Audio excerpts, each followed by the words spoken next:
Hi everyone, my name is Paul. Thank you for joining me on this third video in my series with regards to my case against the City of Dearborn in front of Judge Eugene Hunt. In this video, I'm going to discuss some of the more interesting parts of this case, which involves courtroom procedure and what happened in court. This video specifically is going to address pretrial. It's also a very good time to remind you that I am not a lawyer and this is not legal advice. I only have this one case, so my experience is extremely limited, yet I still think that my experience and specifically my mistakes can be helpful. As you may recall from my background video, after I received the voicemail from the City Engineers Department regarding what their position was in my case, I decided to file a lawsuit.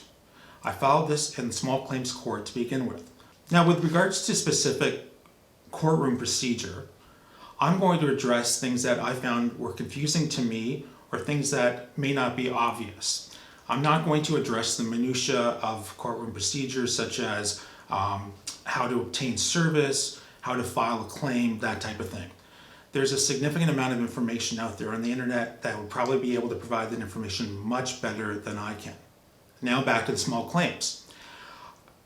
I originally filed this case in small claims hoping that this would be heard in one date, and yet the City of Dearborn requested that this case be moved to the district court. My understanding is that when either party decides to move a case from the small claims court to the district court, that is automatically granted by the judge.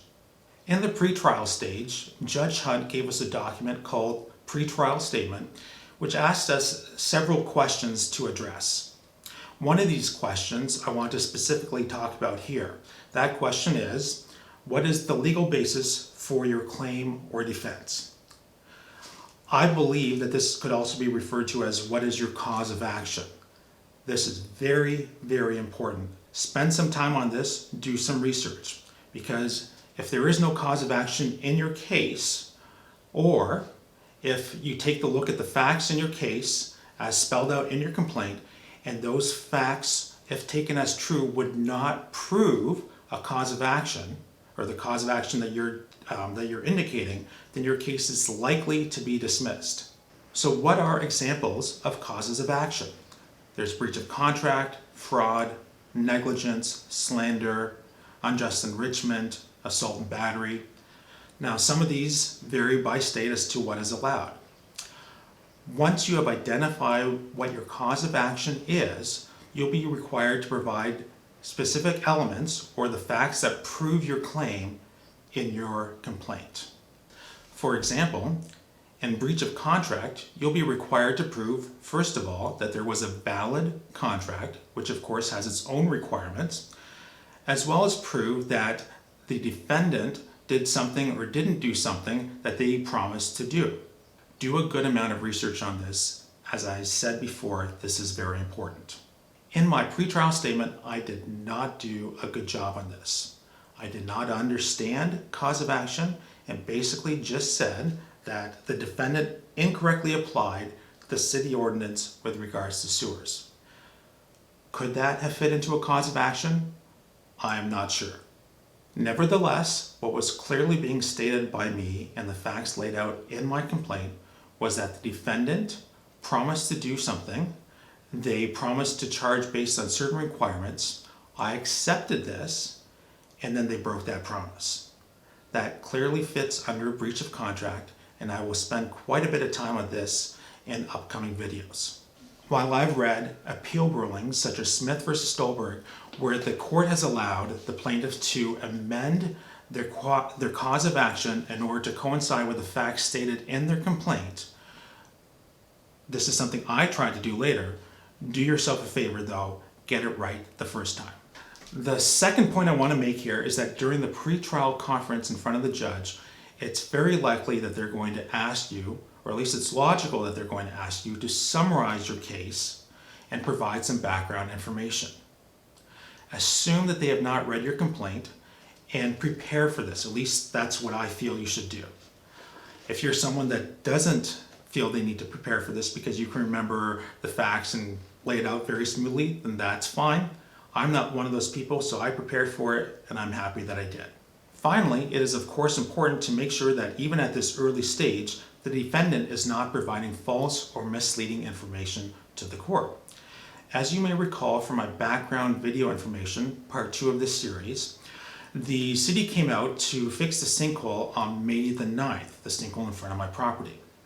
And that just 6 days later, or on May 15th, they had to come back out again because the exact same location was already starting to sink again. This time they informed me that they had to fix my neighbor's water pipe in order to fix the same exact location from sinking again. Now, getting back to the false information, in the defendant's pretrial statement, the defendant's attorney, William DeBiasi, informed the court, as you can see here, that it was approximately 2 months later when another sinkhole appeared, not 6 days as actually happened. And also, he said that the sinkhole occurred across the street from my property, which was not in the same location as actually happened. Both of these statements are completely false. Not only are these statements false, but the implications of these statements negatively impacts my case. Now, I'm assuming, I could be wrong, that Mr. DeBiasi would have known that these statements would have negatively impacted my case, because the further apart the location of the cave-ins were, as well as the greater the time frame between the cave-ins, the less likely they are related. However, Mr. DeBiasi could have simply been misinformed at this time.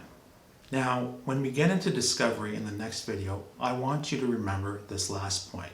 The last point where William DeBiasi provided inaccurate statements to the court, where he indicated that there was a second sinkhole that occurred 2 months later, not 6 days later, and that it occurred across the street, not at the exact same location.